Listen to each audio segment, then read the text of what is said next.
에베소서 5장 21절부터 33절 말씀, 우리가 한 목소리로 하나님의 말씀을 받도록 하겠습니다. 시작. 그리스도를 경외함으로 피차 복종하라. 아내들이여 자기 남편에게 복종하기를 죽게 하듯 하라. 이는 남편이 아내의 머리됨이 그리스도께서 교회의 머리됨과 같음이니 그가 바로 몸의 구주시니라. 그러나 교회가 그리스도에게 하듯 아내들도 범사에 자기 남편에게 복종할지니라. 남편들아, 아내 사랑하기를 그리스도께서 교회를 사랑하시고 그 교회를 위하여 자신을 주심같이 하라. 이는 곧 물로 씻어 말씀으로 깨끗하게 하사 거룩하게 하시고 자기 앞에 영광스러운 교회로 세우사 티나 주름 잡힌 것이나 이런 것들이 없이 거룩하고 흠이 없게 하려 하심이라. 이와 같이 남편들도 자기 아내 사랑하기를 자기 자신과 같이 할지니 자기 아내를 사랑하는 자는 자기를 사랑하는 것이라. 누구든지 언제나 자기 육체를 미워하지 않고 오직 양육하여 보호하기를 그리스도께서 교회에게 함과 같이 하나니 우리는 그 몸의 지체임이라. 그러므로 사람이 부모를 떠나 그 아내와 합하여 그 둘이 한 육체가 될지니 이 비밀이 크도다. 나는 그리스도와 교회에 대하여 말하노라. 그러나 너희도 각각 자기 아내 사랑하기를 자신같이 하고 아내도 자기 남편을 존경하라. 아멘. 이 강해 설교의 장점이 이겁니다. 말씀을 피해갈 수 없다는 것이에요. 성도님들도 또 설교자도 말씀을 피해갈 수 없다는 장점이 있습니다. 오늘 이 말씀을 통하여 그리스도를 경외함으로 피차 복종하라, 이 제목으로 이 에베소서, 우리에게 평소에 부담이 되었던 말씀으로 들릴 수도 있겠지만 이 말씀의 진리를 깨달아서 이 말씀 안에서 하나님의 자녀로서 거룩한 하나님의 백성으로 빚어가는 히즈웨이브 처치 모든 성도들에게 주님의 이름으로 축원합니다. 자, 에베소서에서 지금까지 사도 바울은 하나님이 그분의 새로운 사회, 그분이 만드시는 그 새로운 사회인 교회, 이 교회의 그 기준들에 대하여, 새로운 기준들에 대하여 살펴봤어요. 특히 교회의 하나됨, 교회의 정결이라는 주제에 관하여 말씀하셨죠. 그리고 그런 교회가 이제 세상에 나가야 하며, 세상에 나가야 하는 근거로서 뭐라고 그랬어요? 교회 성도는 하나님의 자녀로서 하늘의 기업을 받을 자이기 때문이고, 또 뭐였죠? 빛의 자녀이기 때문이고, 또 지혜자이고, 궁극적으로 성령 충만함을 받는 자이기 때문이라는 사실도 지난주까지 말씀드렸습니다. 그 모든 것들을 교회 성도들에게 실천 명령으로 주셨어요. 그 모든 실천 명령의 결론은 오늘 본문 5장 21절 그리스도를 경외하라입니다. 성도 여러분, 신앙의 결론은 하나님을 경외하는 것이에요. 그래서 아브라함의 마지막 이삭을 바쳤을 때 제가 자주 말씀드리잖아요. 하나님께서 네 믿음을 보았노라가 아니라, 네가 나를 사랑하는 것을 알았노라가 아니라, 네가 나를 경외하는 줄 알았노라요. 그게 신앙의 궁극적인 도달점입니다. 자, 그리스도를 경외하라. 그럼 그리스도를 경외하는 것이 무엇일까? 사랑하는 성도 여러분, 여러분은 하나님을 사랑하십니까? 아멘. 우리 소망이만 아멘 했어요. 여러분은 하나님을 사랑하십니까? 아멘. 그럼 여러분이 하나님을 사랑한다는 것을 어떻게 표현하시나요? 뭐 성경 말씀을 읽고 성경 말씀을 암송하고 또 하루에 기도를 1시간 이상씩 하고, 그럼 그 사랑이 표현되는 것일까요? 또 이렇게 예배에 빠지지 않고 또 교회에서 봉사하고 헌금하는 것으로 하나님에 대한 사랑이 표현되는 것일까요? 성경에서 말씀하시는 하나님의 사랑은 그런 것이 아니죠. 오직 이웃사랑으로 하나님을 사랑하는지 여부가 드러난다라는 것이잖아요. 그죠? 요한일서 4장 20절에 그런 이야기를 하시잖아요. 형제를 사랑하지 않고 미워하면서 하나님을 사랑한다라고 말하는 것은 뭐라고요? 거짓말이라는 거예요. 거짓말. 마찬가지로 그렇다면 여러분 하나님을 경외하시나요? 아멘? 경외 안 하세요? 그리스도 예수를 경외하냔 말이에요. 그럼 그것을 어떻게 할 수 있냐고요? 맞아요. 피차 복종하는 것으로 그리스도를 경외하는 것이 표현된다라는 것입니다. 자, 복종. 이 복종이라는 헬라어는 휘포다소라는 것인데, 이 휘포와 다소의 합성어예요. 휘포라는 것은 뭐뭐 아래에라는 전치사예요. 그러니까 영어로 치면 언더 뭐 그런 거죠. 뭐뭐 아래. 타소는 배치하다라는 뜻이에요. 근데 이제 복종하다라는 이 오늘 본문에서 복종하다를 그 동사를 자동사를 쓰고 있어요. 자, 무슨 말이냐면 상대방에게 복종한다라는 것은 어떤 상대방의 권위에 눌려서 마지못해서 하는 것이 아니라 스스로 자동사, 자발적으로 자기 자신을 상대방 아래에 위치해 놓는다라는 뜻이에요. 빌립보서 2장 3절에서 자기보다 남을 낮게 여기고 라고 하면서 이것이 예수 그리스도의 마음이다라고 한 것과 일맥상통하는 것입니다. 또한 이 타소, 배치하다라는 이 헬라어에는 탁시스에서 나온 말이에요. 탁시스. 근데 탁시스란 말은 뭐냐면 질서라는 의미를 갖는 단어예요. 즉 복종한다는 것은 굴종한다거나 종속된다는 것이 아니라 하나님이 세우신 그 질서 안으로 들어간다는 의미예요. 그런 의미에서 아내뿐만이 아니라 남편도, 자녀뿐만이 아니라 부모도, 종뿐 아니라 주인도 모두가 복종하여야 한다는 것입니다. 어디에요? 하나님이 세우신 피차간에, 즉 사람의 관계에 있어서 하나님께서 세우신 질서 안으로 들어가야 한다라는 뜻입니다.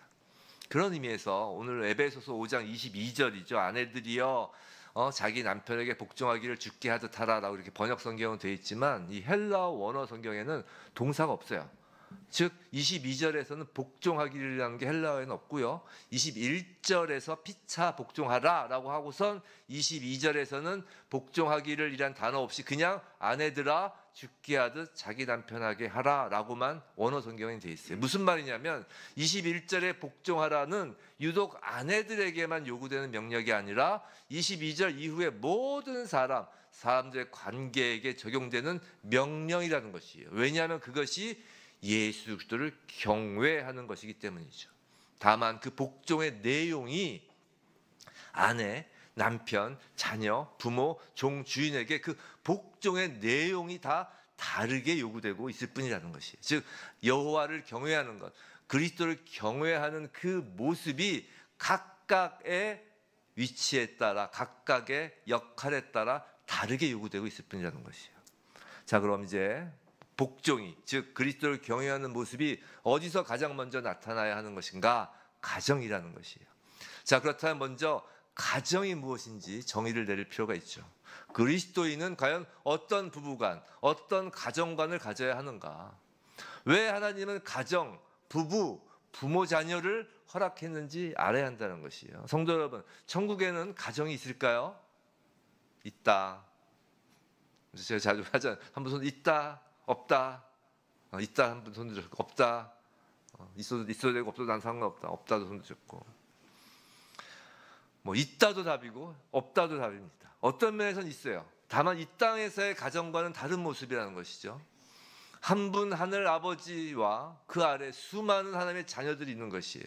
하나의 어떤 그리스도의 영, 한 영과 하나의 그리스도의 피가 흐르는 가정이라고요. 또 다른 편에선 천국에서는 그럼 가정이 없다라고도 정답이 될 수 있는 것이죠. 즉 이 땅에서와 같은 가정은 없다는 것이에요. 주님께서 말씀하셨잖아요. 천국에서는 시집도 안 가고 장가가는 일도 없다고 말씀하셨기 때문에 이 땅에서의 가정은 없죠. 하지만 천국은 하나님 아버지 한 분과 하나님 아버지의 그 자녀들이 영원히 함께하는 곳이고 천국이란 그 거대한 하나의 가정이라고요. 그렇다면 하나님께서 그 천국의 그 거대한 가정이 있는데 왜 이 땅의 가정을 이 모습으로 허락하셨을까라는 것이에요. 그건 이 땅의 가정을 통해 천국의 가정을 미리 훈련하고 맛보라고 하신 것입니다. 세상 학문인 인류학은 가정을 진화론적으로 접근해요. 사회가 발전하면서 인간은 여러 혼란과 시련을 경험하였고 이를 막기 위해 문화와 환경에 따라 여러 가지 형태의 공동생활을 하는 규칙이 생겨났고 그 와중에 가정이란 단위도 발생하였다라고 하죠. 즉 인간의 필요에 의하여 가정이 생겼고 필요의 내용에 따라 가정도 여러 모양으로 진화한다는 것이에요. 하지만 성경은 가정을 그렇게 정의 내리지 않아요. 성경은 가정은 하나님의 창조물이라고 하신다고요. 가정에 대하여 어떤 정의를 가지냐에 따라 오늘 본문 말씀을 대하는 태도가 완전히 달라지는 거예요. 오늘 본문 32절을 보세요. 오늘 본문 32절, 5장 32절. 자, 이 비밀이 크도다. 지금 뭐에 대해서 말한다고요? 나는 그리스도와 교회에 대하여 말하노라. 자, 지금 성경은 사도 바울은 지금 부부관계를 두고 예수 그리스도와 교회에 관한 이야기라고 말씀하시는 거예요. 자, 교회는 예수의 신부라는 것이죠.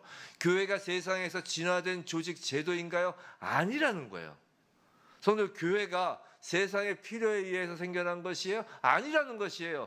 우리가 에베소서에서 배운 게 그거잖아요. 교회는 하나님께서 이 땅에 새롭게 창조하신 피조물이고 새 피조물이고 그리스도와 연합된 새로운 공동체라고요. 이건 그리스도인으로서의 부모와 자녀 사이도 마찬가지예요. 자, 부부관계와 자녀, 즉 부모와 자녀, 지금 부부뿐만 아니라 부모 자녀도 마찬가지라고요. 자, 오늘 본문 다음에 나오는 6장 1절에서 3절 말씀이 있는데 이제 다음 주에 보게 될 자녀들아, 알죠? 한번 읽어볼까요? 시작. 자녀들아, 주 안에서 너희 부모에게 순종하라. 이것이 옳으니라. 내 아버지와 어머니를 공경하라. 이것은 약속이 있는 첫 계명이나 이로써 내가 잘되고 땅에서 장수하리라. 라고 지금 하시죠? 하나님의 말씀이. 그럼 부모를 공경하면 장수하나요? 지금 부모를 공경하면 다 이 땅에서 잘 먹고 잘 살고 오래 사나요? 뭐 효자들 오래 살아요? 그건 뭐 이 땅에서 뭐 단명한 사람 불효자인가? 아니잖아요. 우리 경험치상 그렇지 않다는 건 알잖아요. 이건 그런 말씀이 아니에요. 지금 사도 바울은 여기서 십계명을 인용한 거잖아요. 십계명 출애굽기 20장 12절인데요. 한번 띄워줘 보세요. 출애굽기 20장 12절. 자, 뭐라고 되어 있어요? 내 부모를 공경하라. 그리하면 내 하나님 여호와가 내게 준 땅에서 내 생명이 길리라 하죠. 자, 이 5계명, 제 5계명을 지금 사도 바울이 인용한 것이에요. 그런데 십계명 중에 잘 보시면 그 계명을 지켰을 때, 다시 띄워줘 보세요. 그 계명을 지켰을 때 우리에게 어떤 유익함이 주어지는 약속이 들어있는 계명은 이게 유일해요. 10개의 계명 중에. 무슨 유익이 있어요? 내 생명이 길리라. 그 유익함이 주어지는 약속이 들어있는 계명이 이 부모를 공경하라는 제5 계명이라고요. 그래서 사도 바울이 그 6장 방금 읽었던 그 2절에서 내 아버지와 어머니를 공경하라. 이것이 약속이 있는 첫 계명이니라고 했잖아요. 그래서 첫 계명이라고 그런 거예요. 약속이 있는 첫 계명이라고. 자, 출애굽기 20장 12절 아까 제5 계명을 다시 보면 내 생명이 길리라 라고 하는 것은 맞는데 단 그냥 생명이 길리라가 아니라 하나님 여호와가 내게 준 땅에서 내 생명이 길리라예요. 그럼 여기서 여호와가 내게 준 땅이 어딘가요? 가나안 땅이죠. 그죠? 그럼 그 가나안 땅은 무엇을 예표하나요? 새하늘과 새 땅을 예표하잖아요. 즉 지금 제5 계명에서 말씀하시는 건, 약속하시는 건 천국 영생을 말하는 거라고요. 자, 그럼 또 다시 부모 공경하면 천국 가는 건가요? 만약 그렇다면 부모를 공경할 수 있는 나이가 되었을 때 부모가 안 계시면 어떡해요? 고아들도 있고 그렇잖아요. 뭐 부모를 공경할 만한 나이가 됐는데 부모님이 다 돌아가시면 어떡해요? 그럼 천국 못 가나요? 이상하잖아요. 즉 이 5계명에서 여호와가 내게 준 땅이란 말은 단순히 죽어서 가는 천국만을 의미하는 것이 아니라 지금 내게 주고 계신 땅이라는 의미예요. 지금 내게 주고 계신 땅, 즉 현재 이 땅에서 이미 그 천국의 삶이 주어졌다는 것이고 이 땅에서 천국을 경험할 수 있다는 것이에요. 어디서요? 가정에서 말이에요. 하나님을 공경하는 천국의 삶을 이 땅에서는 부모를 공경하면서 그 가정 안에서 맛볼 수 있다는 것이에요. 즉 그리스도인의 부모 공경은 하나님 아버지의 공경의 연장선이고 하나님 나라 천국 그 가정을 이 땅의 가정에서 누릴 수 있는 통로가 되는 것이에요.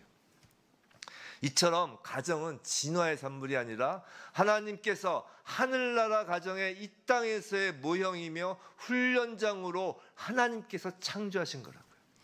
사실 세상의 모든 피조물이 하나님의 창조에서 시작된 것처럼 세상의 모든 제도 역시 하나님이 창조하신 첫 공동체인 가정에서 출발한다고요. 부모가 이제 자녀가 태어나는 그 순간부터 부모는 뭘 하죠? 자녀를 가르친다고요. 걷는 법도 가르치고요, 옷 입는 법도 가르치고, 뭐 말하는 법도 가르치고 여러 가지를 가르치죠. 그 부모가 가르치는 데 있어서 교육 제도가 나오는 거예요. 부모가 자녀가 아프면 어떻게 해요? 옆에서 주무르고 배 쓰다듬고 내 배는 약손, 네 배는 무슨 배, 이러면서 계속 이렇게 치료하죠. 거기서 의료 제도도 나오고 또 아버지가, 또 엄마가 또 엄한 훈육과 관리와 어떤 그런 양육에서 족장 정치, 부족 정치, 왕정 이런 정치 제도도 나오는 것이. 이처럼 가정은 모든 사회 제도와 정치 제도의 뿌리예요. 그래서 가정이 타락하면 모든 제도와 세상이 타락하는 거예요. 그래서 가정이 이처럼 하나님의 소중한 창조물이기 때문에 언제나 가정이 사탄의 제일 공격 목표가 되는 것이에요. 세상 속에서.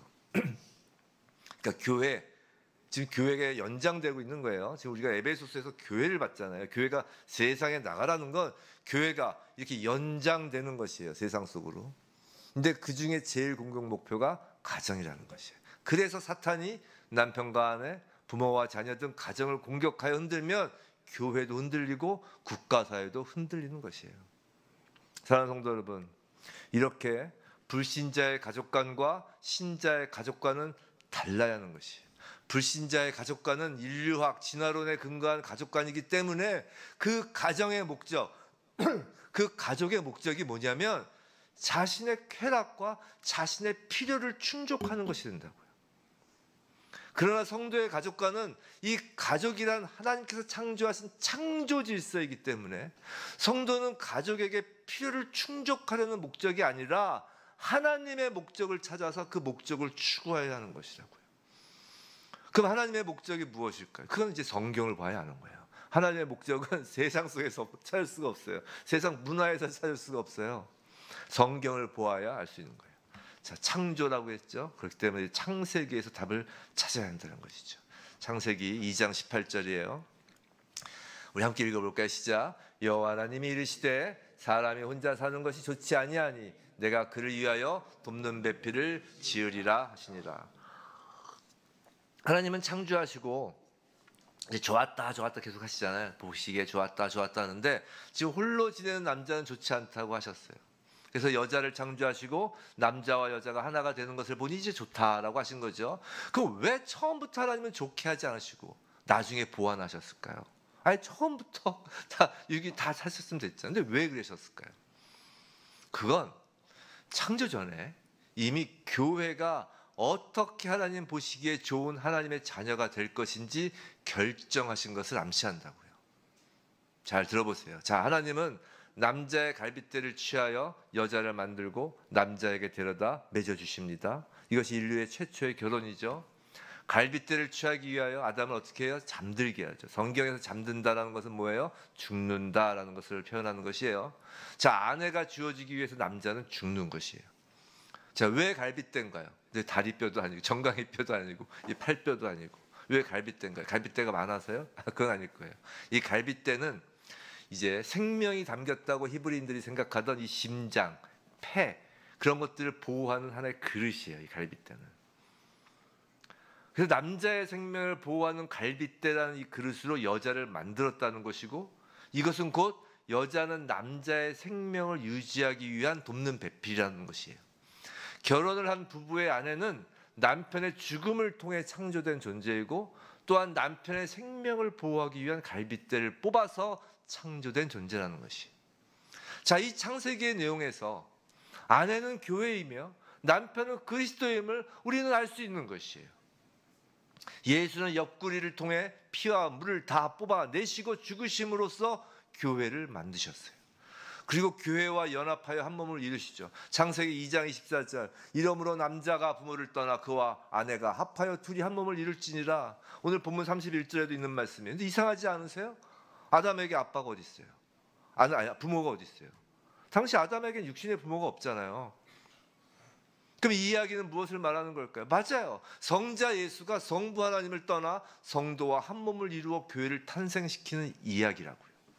우리가 지금까지 에베소서에서 배워온 것이 뭐예요? 에베소서 1장 23절 교회는 그의 몸이니 만물 안에서 만물을 충만하게 하신 이의 충만함이니라. 자, 예수 그리스도는 하나님이세요. 예수 그리스도는 그분 자체로 만물의 충만함이 있어요. 그분이 창조주세요. 그런데 예수 그리스도께서 결정하신 거예요. 난 홀로 충만하지 않겠다라고 결정하신 거라고요. 교회를 예수 그리스도의 몸으로 연합하여 충만하기로 창조주 예수 그리스도가 결정하신 거라고요.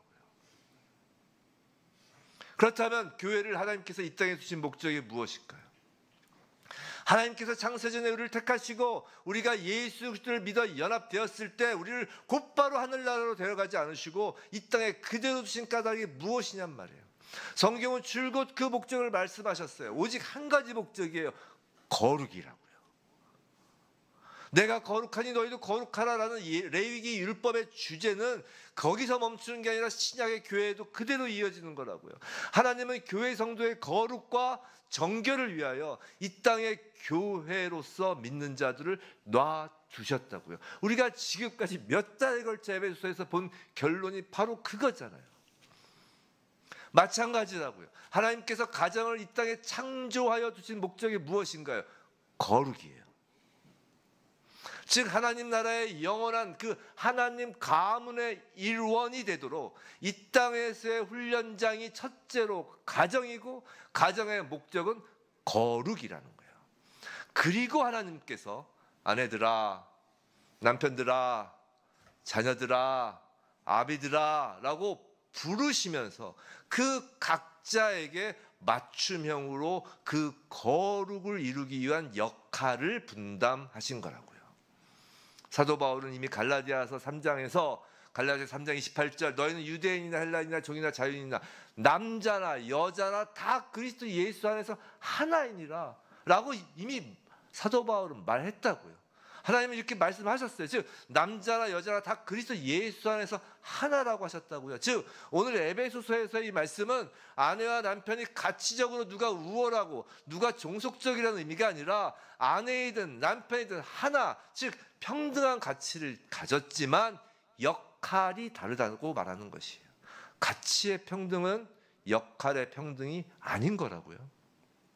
자, 먼저 아내의 역할을 보겠습니다. 22절에서 24절 우리 함께 다시 한번 읽어볼까요? 시작. 아내들이여 자기 남편에게 복종하기를 죽게 하듯 하라. 이는 남편이 아내의 머리됨이 그리스도께서 교회의 머리됨과 같음이니 그가 바로 몸의 구주시니라. 그러나 교회가 왜 이렇게 다 목소리가 다 아내들도 범사에 자기 남편에게 복종할지니라. 자, 안 보이세요? 자, 목소리가 다 부담이 팍팍 되는 말씀이에요. 우리 아내분들만 다시 할까? 자, 그래서 복종하다 아까 말씀드렸죠. 질서 아래에 두다라는 의미라고 말씀드렸어요. 아내는 하나님의 질서를 위해 그 머리의 자리에 남편을 놓아두라는 것이에요. 다시 말씀드리지만 복종이 계속 굴종이 아닙니다. 자, 그럼에도 사도 바울이 아내에게 복종하라라고 할 때는 사도 바울이 전하려는 메시지가 있다는 것이에요. 사도 바울이 전하려는 하나님의 메시지는 먼저 창조의 순서와 질서에 관한 말씀이에요. 그래서 고린도전서에서 사도 바울이 이 말을 했습니다. 고린도전서 11장 3절, 8절, 9절 우리 정말 이거 큰 목소리 함께 읽어보겠습니다. 시작. 그러나 나는 너희가 알기를 원하노니 각 남자의 머리는 그리스도요 여자의 머리는 남자요 그리스도의 머리는 하나님이시라. 남자가 여자에게서 난 것이 아니요 여자가 남자에게서 났으며 또 남자가 여자를 위하여 지음을 받지 아니하고 여자가 남자를 위하여 지음을 받은 것이니. 자, 이렇게 읽어야 조립지도 않아요. 자, 아까 말씀드린 창세기 2장 그 이야기를 지금 하는 거죠. 아까 말씀드린 그 이야기를 하는 거예요. 자, 하나님, 그리스도, 남자, 여자가 창조 질서라는 것을 지금 말하는 것이에요. 그렇다고 오해하지 마세요. 성부 하나님과 성자 하나님 사이에 우열이 있다는 것이 아니에요. 성자 하나님의 자발적 순종이었어요. 마찬가지로 성자 하나님과 성령 하나님 사이에 우열이 있는 것이 아니라 성령 하나님은 성부 하나님과 성자 하나님에게 자발적 순종을 하셨죠. 무엇을 위하여? 바로 여러분의 구원을 위하여. 그 목적을 위하여 자발적 순종을 하신 거예요. 자, 우리도 이렇게 목적이 있는 거예요. 자, 일단 그 창조의 질서가 있어요. 하나님, 남자, 여자예요. 그리고 디모데전서 2장에서 이런 말씀을 하십니다. 다시 한번 읽어볼까요? 시작. 여자가 가르치는 것과 남자를 주관하는 것을 허락하지 아니하노니 오직 조용할지니라. 이는 아담이 먼저 지음을 받고 하와가 그으며 아담이 속은 것이 아니고 여자가 속아 죄에 빠졌습니다. 제가 2장 14절을 말씀드리려는 거예요. 자, 아담이 속은 것이 아니고 여자가 속아 죄에 빠졌습니다. 자, 여기서 아담이 속은 것이 아니고 여자가 속아 죄에 빠졌습니다고 하는 것을 가만히 생각해 보세요. 자, 하나님이 정하신 질서를 깨는 것이 죄예요. 죄는 하나님의 질서를 깨면 죄죠. 자, 여자는 뱀으로부터 선악과를 먹으라는 유혹을 받았어요. 근데 성경 그 창세기 나중에 그 앞을 보세요. 근데 여자는 남자한테 상의를 안 했어요. 홀라당 자기가 먼저 먹어요. 그리고 이제 아담한테 선악과를 주죠. 여자는 남자에게 먼저 상의했어야 하는 것이에요. 창조 질서라고 그랬잖아요. 근데 물어보지도 않고 그냥 따먹었습니다. 이것이 여자의 죄라는 거예요. 선악과를 먹는 것 그 전에, 먹은 것 그 전에 남자의 권위를 타고 넘어설 때, 즉 하나님의 질서가 깨지면서 죄가 들어오는 거라고요. 그런 여자에게 하나님께서 이제 그 죄의 결과로 앞으로 어떤 일이 벌어질지 예언을 하시는 말씀이 있어요. 하나님께서 미리 남자와 여자와 그리고 그 뱀에게 너희들은 이제 앞으로 이런 운명에 처할 것이야. 그렇게 말씀하신 게 있죠. 그게 창세기 3장 16절입니다.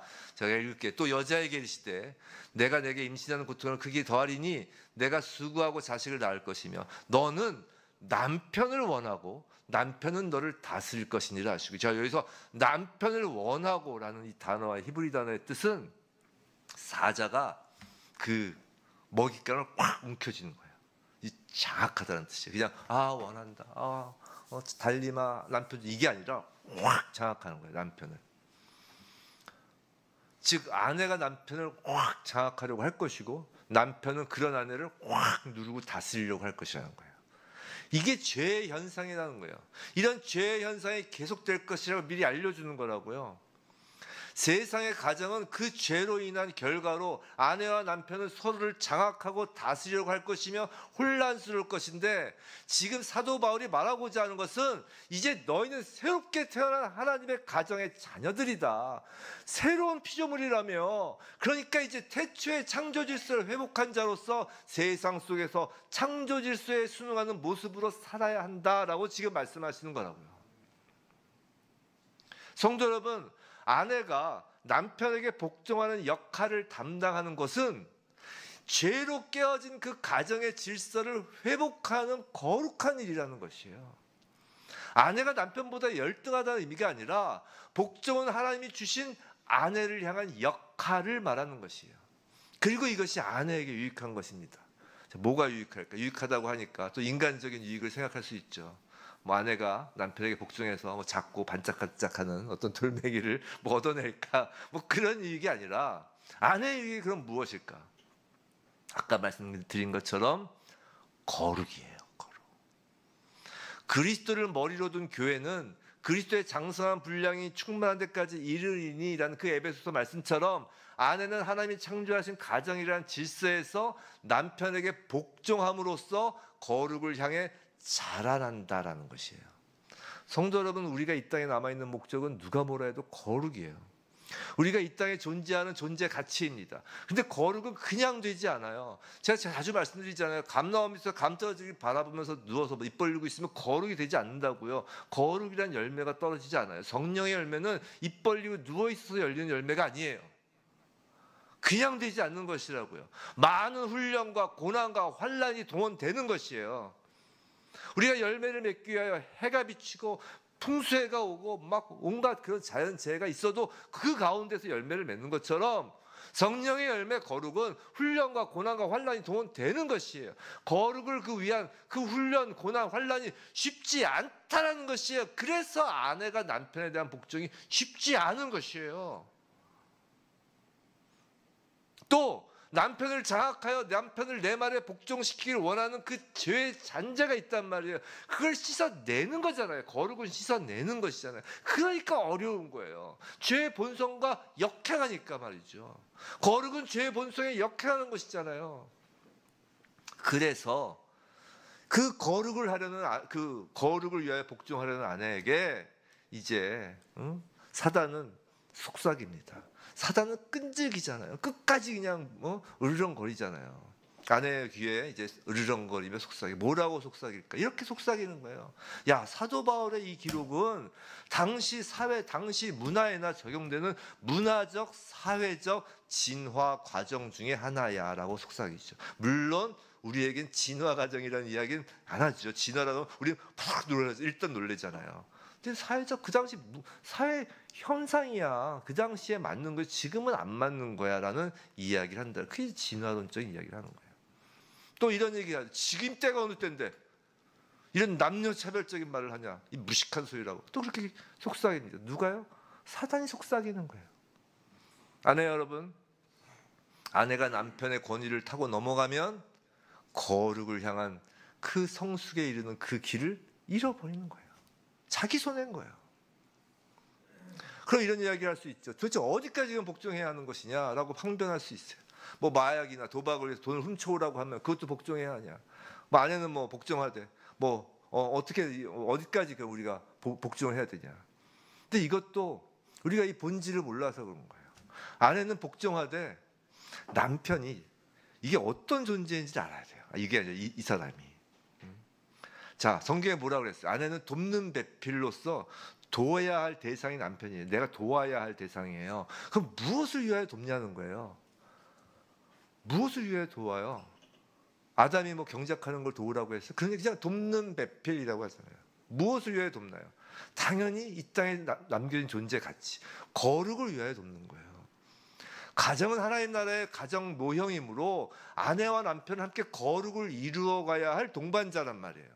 그렇기 때문에 그냥 복종하는 것이 아니에요. 그냥 복종이 아니라 목적이 있는 복종이라고요. 아내 자신에게도 남편에게도 거룩의 목적이라고요. 그러니까 당연히 도박하려고 돈을 훔쳐오라고 하면 안 훔치는 거예요. 또 그렇기 때문에 믿지 않는 남편이 아내 자신과 예수 그리스도의 관계를 막으려는 그 믿지 않는 남편의 그런 것에는 거절할 수 있어야 되는 것이에요. 하지만 그 거절도 남편의 거룩을 위하는 방식으로 해야 한다는 것이에요. 즉 믿지 않는 남편이 믿을 수 있도록 하는 거룩을 위하여 거절하는 방식을 택해야 된다는 거예요. 생각해 보세요. 매사에 남편 말에 토달고 복종하지 않는 아내가, 늘 거절하는 아내가, 이 교회 가지 말라는 남편 말에도 복종하지 않으면 남편은 그 아내의 불복종을 그 이유를 어디서 찾을까요? 우리 주변에서 봐서 알잖아요. 예수에게서 찾는다고요. 매사에 불복종하는데 교회 가지 말라는 말에도 이제 불복종을 하면 그 불복종의 이유를 그래 네가 그렇게 잘 믿는 예수가 그러라든 이런단 말이죠. 하지만 모든 일에 순종하는 아내가 오직 신앙에 있어서만은 단호히 거절한다면 어떨까요? 남편이 궁금하죠. 도대체 왜 이 부분은 다르지? 뭐가 있나? 그러면서 나도 한번 가봐야지 라고 할 수 있는 것이에요. 물론 어려운 일입니다. 제가 웃으면서 이야기하지만 어려운 일이에요. 그리스도의 삶은 환난입니다.